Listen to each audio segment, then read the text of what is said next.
Flash games. The online games you used to play when mommy and daddy did not want to buy you real games to develop your computer addiction even further. These online experiences were the pinnacle of my and hopefully other people's childhoods. They were the best and easiest forms of entertainment on the PC for young me. You just went on the internet, searched for your favorite cartoon's name followed by online games, and most of the time you'd enter a sea of fun. Today in the big 2025 I got nostalgic, so I decided to revisit some of my favorite Scooby-Doo online games from back in the day and see how they hold up. Let's start with one of the most infamous. In Scooby-Doo in the Creepy Castle, we take the role of Scooby, as you have to rescue the gang like we do every episode. I can understand Daphne, that used to be her only character trait, but Fred and Velma? All that I can bench press 220 was all nonsense, yeah? Well, not to boast, but I can bench 220. You pass through 3 different levels, in each rescuing one of the members. You, the player, are some kind of mystical force that helps Scooby get around without being caught by the Phantom by basically torturing it. So I guess that's how Scooby went all those years without getting harmed. Just a freaking powers above dropping anvils and shit on the villains. It was unbelievably fun and just a tiny bit challenging. I only lost once, so that's pretty cool. We didn't even find out who the ghost was. The gang actually did the logical reasonable thing for once. They got an opening and just booked it. It's not our problem, this ghost, that managed to capture our handsome, muscular, biff of a man friend. I maybe should have started with this one because it's pretty lame. All you do is run and jump around dodging monsters, and if you fall on them they just vaporize into this blue mist. There are 10 levels, but I couldn't beat level 7 in like 5 fucking tries because the controls and delay are so fucking bullshit. We get the iconic 2 ghosts, 2 zombies, a werewolf and a witch. Brother, at least include some iconic monsters, not Scooby's interpretation of already basic monsters. What the fuck? It's bad, it's boring, I don't have much memory of it from when I was a child, and I can't understand why. It's just a shitty version of a Cuphead running on.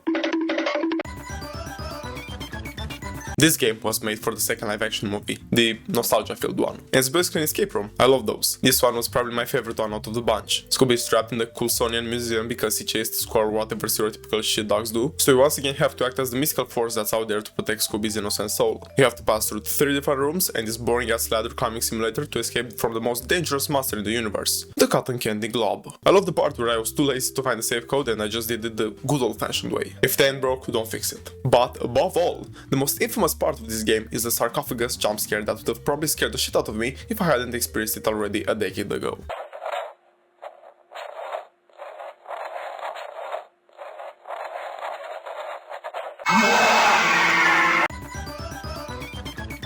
The 2 gluttonous beings, Shagster and Scoobart, ransack a fridge to make the tallest sandwich. Sandwiches should be wider, not taller, guys. You lean back and forth as Scooby, while Shaggy nonchalantly throws everything he can find in the fridge, perfectly landing on the plate. The Lakers need a midfield, bro. If you're not careful and everything falls apart, Shaggy pulls this scared and confused look like he was not expecting a LeBron James-ass sandwich to fall over by constantly adding onto it. There's also this ghost mouth that jumps randomly from the fridge from time to time to eat the top off. Brothers, in whose kitchen are you? Just a run-of-the-mill Barbie ripoff. You get to pick outfits for Daphne, Shaggy and Scooby because I guess fuck Fred and Velma. But the problem is that there are only about 4 different outfits, so that limits your options of making the most cursed combinations that look like they were dressed by their moms in middle school. You only get a maximum of 5 minutes of entertainment out of this, but at least you can give Scooby boobs, so that's a plus.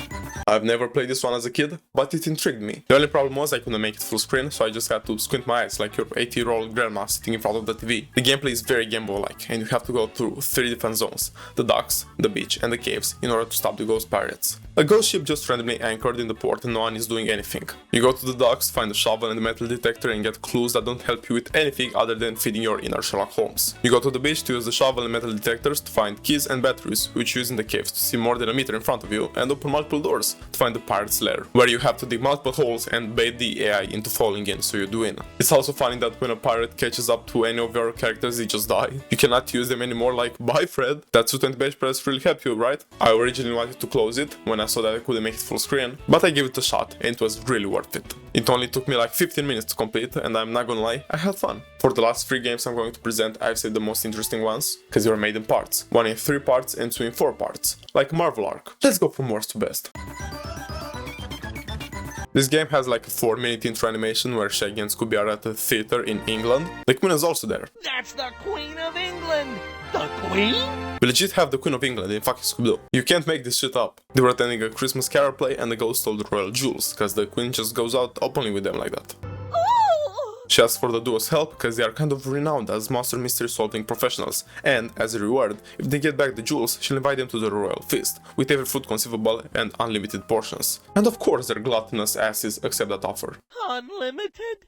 Everything? I just imagined that Silent Hill meme, but switch out the dick with stomach and you basically have Scooby-Doo. The first part takes us in the food labyrinth, which was more frustrating than fun. After that, we run into Pete Gretchen, who just introduced himself with his full name, unasked. Well, my name's Pete Crudgeon. He might be a bit socially inept. He's the caretaker of the place, and he pulls out the funniest line ever. If you don't mind, I've got a job to do. Then I'm going to eat some beans. We follow that up with a Fireboy and Lava Girl sequence, but by a single player, which makes this a direct playthrough, because you have to switch constantly between the two characters as you pull switches to get above to find the Phantom, which when we reach the top, just shakes us off and down to the bottom we go again. Isn't that a bit of a lethal drop? Well, I don't know. We'll see in the following part. You'll see with all three of these games, every part ends in a cliffhanger, so it keeps you entertained. The second part sees the boys falling through multiple floors, landing in the basement on Shaggy's ass with no injuries whatsoever. You are followed by the ghosts of Christmas Past, because there are three ghosts, each representing the ones from the Christmas Carol. But I cannot remember which one the first one was, and I'm too lazy to look it up. First segment of the game sees you enacting as a mystical force once again, as you disguise the human canine duo to hide from the ghost, before we run into Eva, an actress who nonchalantly invites the guys to eat all the food around as she heads out. Well, the ghost appears again. The next segment of this part has you solving a puzzle by following the instructions in the video. By completing the task successfully, you arrive in a cave where bam! Cliffhanger! The third and final part sees the boys go against the ghost of Christmas future as they go along this river, trying to avoid the rocks so they don't sink and die. With that, we arrive at the shittiest part from all of these games today. 3 different rooms where you don't see shit and you have to find switches that will turn off security lasers so you could progress. After what felt like an eternity, plus a quick YouTube search, I managed to find the royal jewels. Scooby then captured the ghost off screen as Shaggy was doing I don't know what. It was the caretaker, oh my god! He wanted to steal jewels to give them to the actress, because he fell in love with her and he thought that women are impressed only by material possessions. Oh, so he's a roadman as well. The story ends with Shaggy asking the queen to spare the young lad for not knowing any better and inviting him and the actress to the royal feast as well. If it were real life, the second Scooby unmasked the man as the ghost, he'd be thrown in a black van, never to be seen again. But it's okay, we have the Christmas spirit by our side. This game was okay. The thing I loved the most about it was that skip button in the cutscenes. The following two games are very similar enough to this one, but they do more gameplay wise. But the thing that's missing is that skip button from the cutscenes. And if you lose, you have to restart. You have to sit through the whole cutscene again, contemplating your life choices and understanding that you have to log the fuck in, so you don't have to sit with the same cutscene for the 4th time in a row. It's diabolical. That shit was purgatory. These next two games have to be the most iconic in my opinion. They are both pretty much the same in gameplay, just two different stories.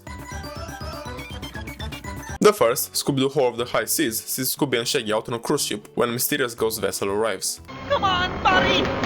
Let's get out of here!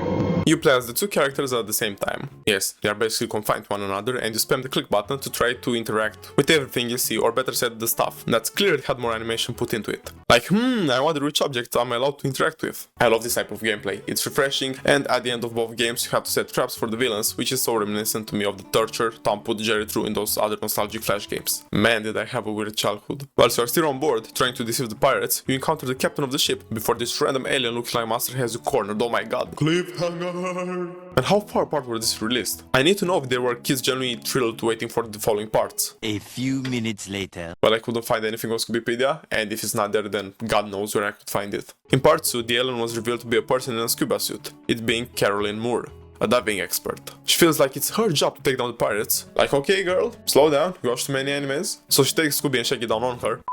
I meant to eat her, using a submarine. You have to fend off crabs and sharks before you reach an underground cave where you split up, and of course, like every time, Scooby and Shaggy run into the bad guys. How original. They spot them, so the Captain Ghost Pirate just pulls this conveniently placed switch in this underground cave to flood it. The motherfucking cave had a self-destruct feature. And, say it with me, cliffhanger! The third part is you doing water and on-ship shenanigans again. You get the gist of it. You just uncover stuff that shows these pirates are not as spectral as they might seem. So in the fourth part, you go above their ship and set up traps for them. You catch one by pulling the hatch from under them, the other by murdering him, and the captain by doing some Dick Grayson acrobatics to the net on his head. Then ask the big bad to be Carolyn Moore. What? Yeah, they weren't big on suspects. There was her, the captain who had one scene, and the random kid that was such an obvious red herring that I forgot about him. What? This stuff is mine! I stole it, Baron! Oh man! And that's that. A 30 to 40 minute long adventure, depending on how mentally challenged you try to be. I was definitely pushing it, I'm not gonna lie. That last part had been screaming at my screen, forgetting that I'm 20 fucking years old with a supposed sense of self-distance. This game starts with this Doc Dimmadome looking guy telling our human canine duo that if they want some spicy, savory, relishing hot peppers for their chili, they'll have to go down in the deep catacombs of that abandoned man temple. And of course, our guys just go for it. I keep telling y'all, this is literally Scooby-Doo. You go through the forest harassing the natural fauna before you find a boat, which you take down the river. There you run into the man Mayhem. This man statue monster, and to escape it, you have to go down this river and be careful to not lose near the end, because then you have to sit through the whole opening cutscene again. Man, do I miss that skip button. But you know what I don't miss? Cliffhanger! In the second part, you bamboozle the monster by throwing coconuts in the sea from like 50 meters away to make him check out the noise. I'm telling y'all, Lakers just sent the contract. This is the best game. You exit the caves as a spider crawling on the wall for 10 minutes while wondering what you're supposed to do here. And no, I'm not dumb. I saw the opening there, but the bats were keeping it off limits. Stupid me, I didn't think I'd need the shovel to properly shake you off of it. Silly 6'5" me. And then the boys fall off during a mountain slide, and yeah, there it is. You also met Katrina Bedfellow in the caves. Oh, okay, so we're doing the whole red herring stuff again. Oh, okay. We arrive at the bottom of the temple, where we pass through different puzzles, after which we run into Carlos Morales, a tour guide who tells the guys they have to go up all those stairs to arrive at the entrance of the temple. Come on, you can do this. Just be careful, you don't want to reset, not the cutscenes again. Oh, just a you worthless.